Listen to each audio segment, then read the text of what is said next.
Have you ever thought about how implementing some of the best Islamic habits can change your whole life? What if one habit could dramatically change your perspective on life?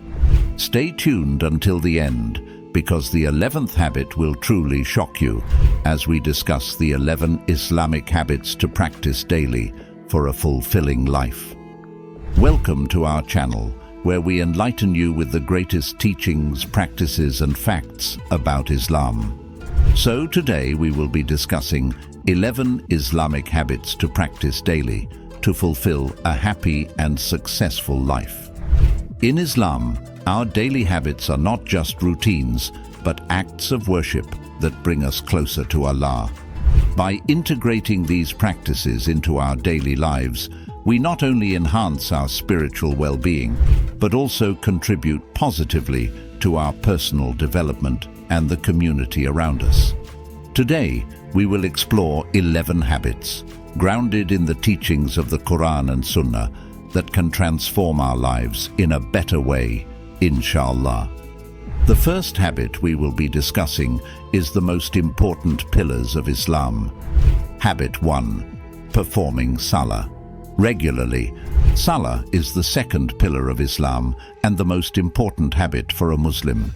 It is not just a form of worship, but a way of life that keeps us connected to our Creator 5 times a day. Allah says in the Quran, "Indeed, prayer has been decreed upon the believers, a decree of specified times." By adhering to the prescribed times for Salah, we cultivate discipline, mindfulness, and a strong spiritual connection with Allah. Let's make it a habit to perform Salah punctually, with full concentration and humility, reflecting on the meanings of what we recite. Now let us check out some Quranic and Sunnah references for Salah. Quranic references. Number 1. Establishment of Salah. Allah commands believers in the Quran, maintain with care the obligatory prayers, and in particular the middle prayer, and stand before Allah, devoutly obedient. Number 2. Salah as a sign of faith. Indeed, I am Allah. There is no deity except me, so worship me and establish prayer for my remembrance. Sunnah references. Number 1. Importance of Salah. The Prophet Muhammad said, "Between a man and shirk, associating partners with Allah, and kufr, disbelief, there stands his neglect of the prayer." Muslim. This hadith highlights the critical importance of Salah in distinguishing a believer from disbelief, emphasizing its role in maintaining a Muslim's faith. Number 2. Consistency in Salah. The Prophet emphasized consistency in performing Salah, stating, "The most beloved deed to Allah is the most regular and constant, even though it is small." Bukhari. Number 3. Salah as the first matter to be judged. The Prophet Muhammad said, "The first thing for which a person will be brought to account on the day of judgment will be his Salah. If it is sound, then the rest of his deeds will be sound. And if it is bad, then the rest of his deeds will be bad." Tabarani. Habit 2. Reciting the Quran daily. Reading the Quran every day is a very good habit that makes the heart feel happy and peaceful and helps Muslims choose to do good things. It's a way of praying that helps people feel close to God's teachings, giving them advice, comfort, and a better understanding of why we are here, based on what Islam teaches. The Quran isn't just a book with rules.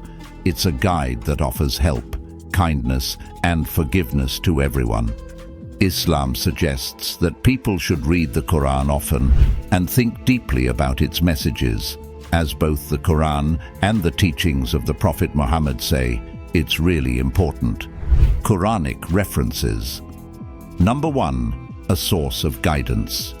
This is the book about which there is no doubt, a guidance for those conscious of Allah.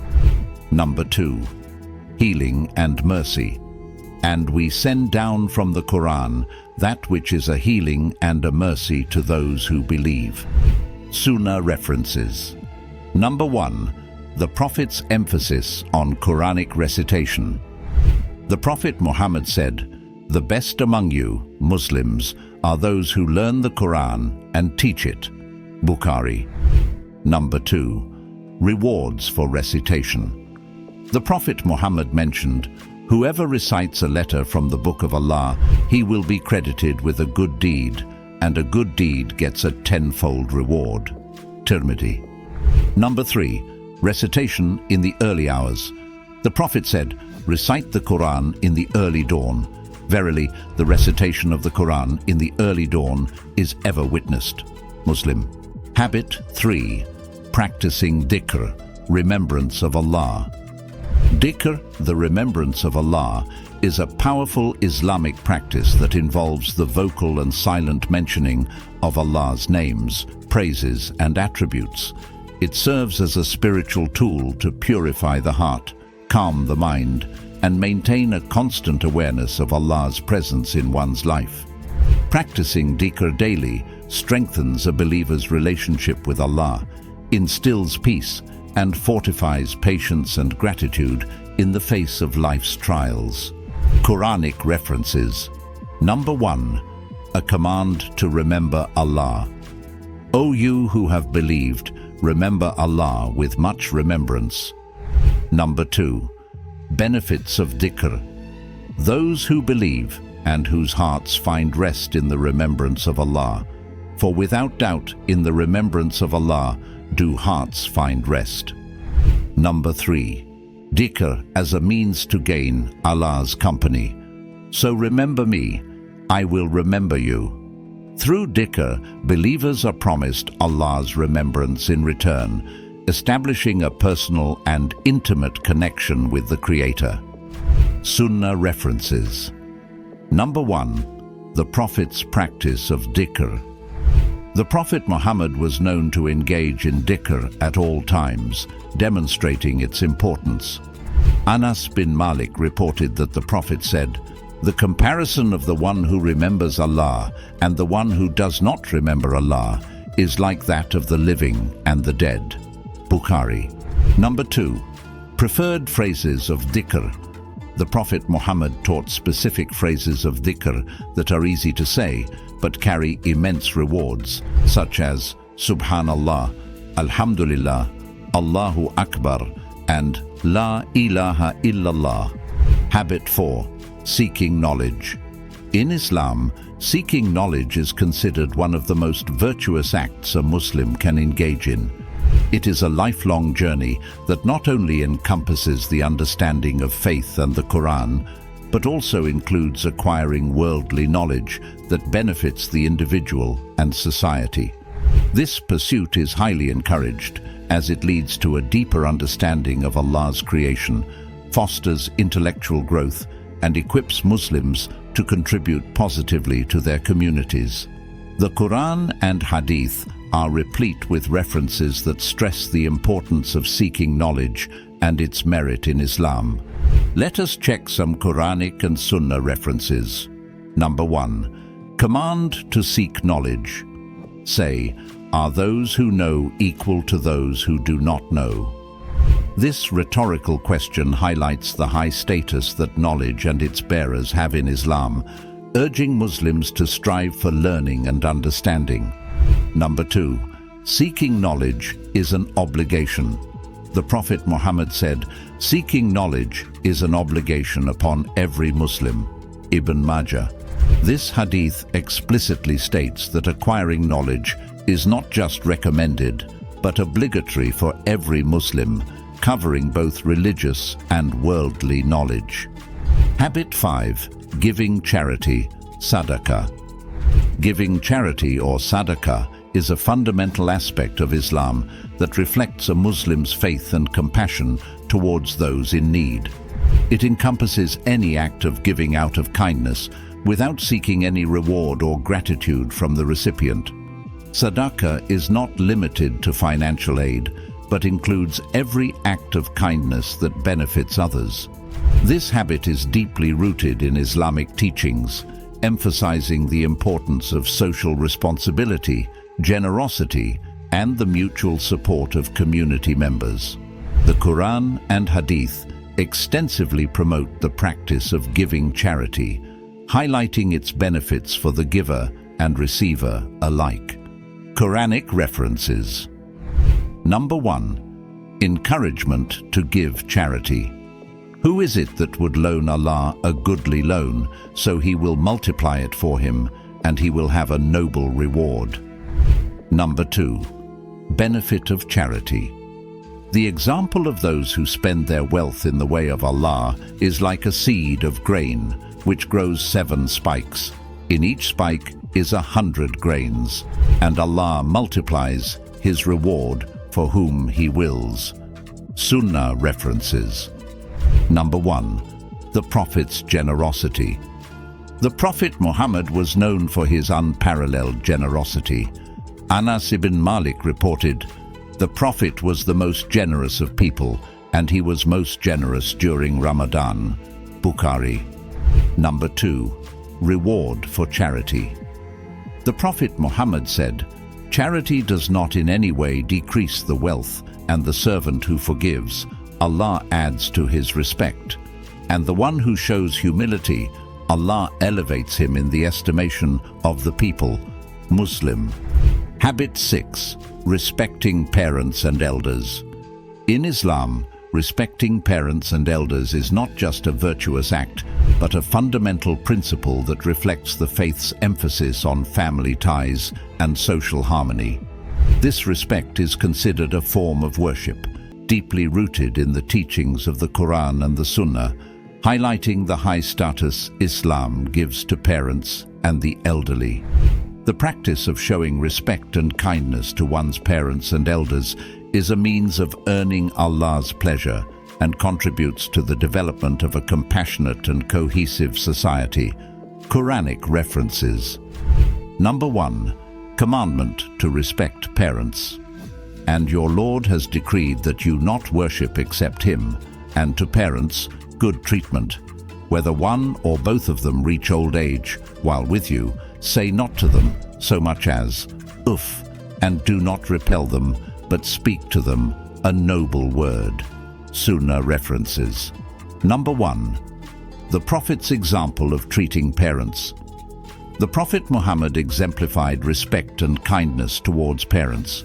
He said, "May he be disgraced, whose parents, one or both, attain old age during his life, and he does not enter paradise by being dutiful to them." Muslim. Habit 7. Practicing patience and gratitude. In Islam, patience, sabr, and gratitude, shukr, are complementary virtues that form the foundation of a believer's character and outlook on life. Patience is the ability to endure hardships, trials, and temptations with a positive attitude, while gratitude is the recognition and appreciation of Allah's blessings, expressed through words and actions. Both qualities are highly praised in the Quran and Hadith, serving as essential tools for navigating life's challenges and enjoying its blessings. Embracing patience and gratitude not only strengthens faith, but also enhances mental and emotional well-being, fostering a balanced and contented life. The Prophet Muhammad said, "How wonderful is the affair of the believer, for his affairs are all good," and this applies to no one but the believer. If something good happens to him, he is thankful for it, and that is good for him. If something bad happens to him, he bears it with patience, and that is good for him. Muslim. Habit 8. Fasting and self-control. Fasting, particularly during the month of Ramadan, is a fundamental pillar of Islam that exemplifies self-control and discipline. It is not merely abstaining from food and drink from dawn until sunset, but also a time for spiritual reflection, improvement, and a deeper connection with Allah. Beyond Ramadan, Muslims are encouraged to fast voluntarily on other days throughout the year, further cultivating self-restraint and mindfulness. This practice is deeply rooted in Islamic teachings, emphasizing its role in purifying the soul, developing empathy for the less fortunate, and strengthening one's faith. The Prophet Muhammad said, "Fasting is a shield." So when one of you is fasting, he should neither indulge in obscene language nor raise his voice. If someone attacks him or insults him, let him say, "I am fasting." Muslim. Habit 9. Maintaining ties of kinship. Maintaining ties of kinship, or silaturahim, is a fundamental Islamic practice emphasizing the importance of family relationships. It involves keeping in touch with relatives, offering support, and fostering unity among family members. This practice is not just a social etiquette, but a religious obligation that significantly impacts an individual's faith and community well-being. Islamic teachings from the Quran and Sunnah provide profound guidance on the virtues of strengthening family bonds and the consequences of severing them, highlighting the emphasis Islam places on familial connections. The Prophet Muhammad said, "Whoever believes in Allah and the Last Day, let him maintain the bonds of kinship." Bukhari. This hadith places the act of maintaining family ties as a characteristic of true faith, linking it to belief in Allah and the Day of Judgment. Habit 10. Being mindful of one's speech. Being mindful of one's speech is a critical aspect of Islamic ethics that emphasizes the importance of thoughtful, kind, and truthful communication. Islam teaches that the tongue can be a source of great good or significant harm, depending on how it is used.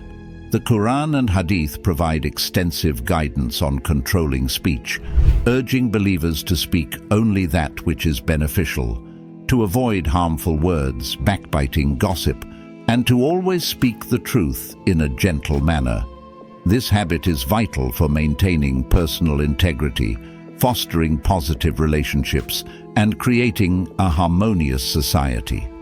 The Prophet Muhammad said, "Whoever believes in Allah and the Last Day should speak good or keep silent."